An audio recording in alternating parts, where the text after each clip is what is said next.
आगे बढ़ाएंगे, क्या कहेंगे इस पर जो घटना हुई आज? देखिए, ये इस बात को दर्शाता है कि उत्तर प्रदेश के अंदर गुंडागर्दी खुलेआम हो रही है। और जो मैं अभी पीड़ितों से मिलके आया हूं, उनकी आप हालत देखेंगे तो ऊपर वाले की कृपा से ही वो लोग बचे। सर के ऊपर 36 टांके लगे हुए हैं, पूरा सही शरीर पीट के लहूलुहान कर दिया गया। मैं कदीम से मिला, अरबाज से मिला, अकील से मिला, एक और ट्रामा सेंटर में अकील एडमिट है, उनसे मिलने जा रहा हूं। और मामला क्या है कि एक फैक्ट्री से रसीद लेके वो अपनी गाड़ी पे मीट लेके जा रहे थे।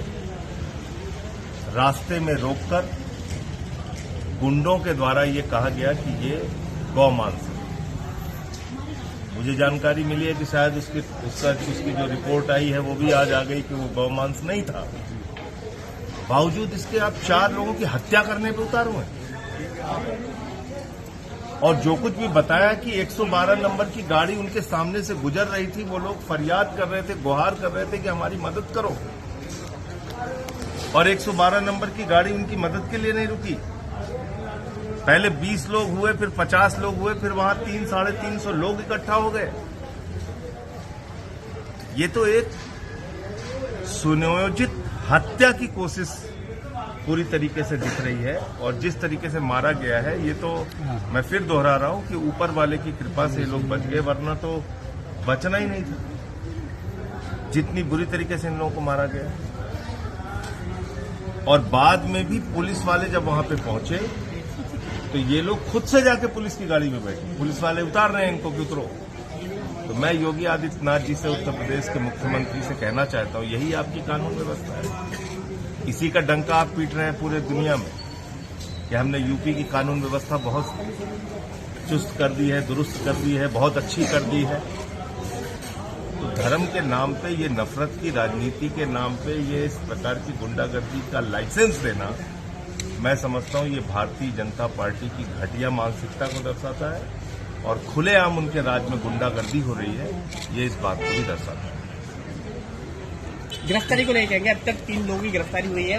अभी जो मुझे पता चला है कि इसमें बहुत सारे ऐसे अभियुक्त हैं जिनको गिरफ्तार नहीं किया गया है और उनको शीघ्र ही गिरफ्तार करके कड़ी से कड़ी सजा दी जाए। और ऐसी सजा दी जाए, ऐसा फास्ट ट्रैक कोर्ट में इनका केस चला के ऐसी सजा दी जाए जो दूसरों के लिए नजीर बने।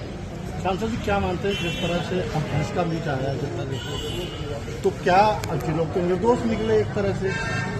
यही तो मैं आपसे कह रहा हूँ, यही तो मैं आपसे कह रहा हूँ, मैं यही तो आपसे कह रहा हूँ कि ये पीटा गया है, इनको घायल हुए, ये गुंडागर्दी का एक, देखिए लाइसेंस उनके दिलों के, ये उनके पास लाइसेंस था, वो जो मीट लेके जा रहे थे वो वैध था, उसकी रसीद थी उनके पास। तो इसमें तो कोई सवाल ही नहीं थी कि कोई गौ मांस वो लेके जा रहे थे।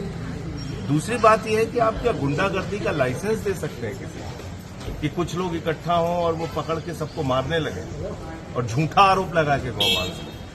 अब तो रिपोर्ट भी आ गई कि गौमांस नहीं था।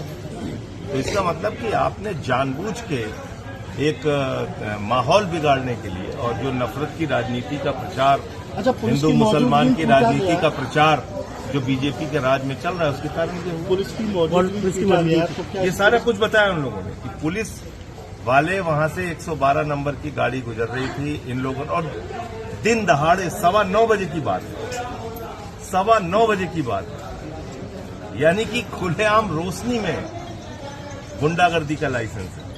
योगी जी बोल रहे कि 0 टॉलरेंस की बात करते हैं, यूपी से गुंडे भाग गए हैं।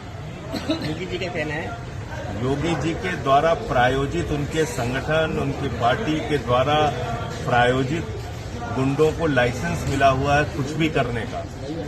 24 घंटे में 14 हत्या हो रही है उत्तर प्रदेश के अंदर, एक ही जिले में, लखनऊ में।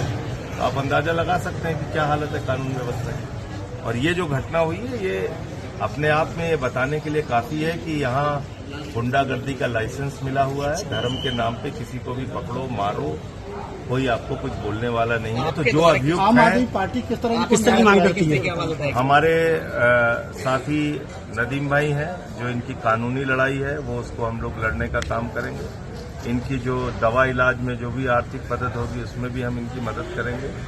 और संसद का सत्र जब चलेगा तो आप सुन लीजिएगा मैं क्या बोलूँगा। भैया भैया भैया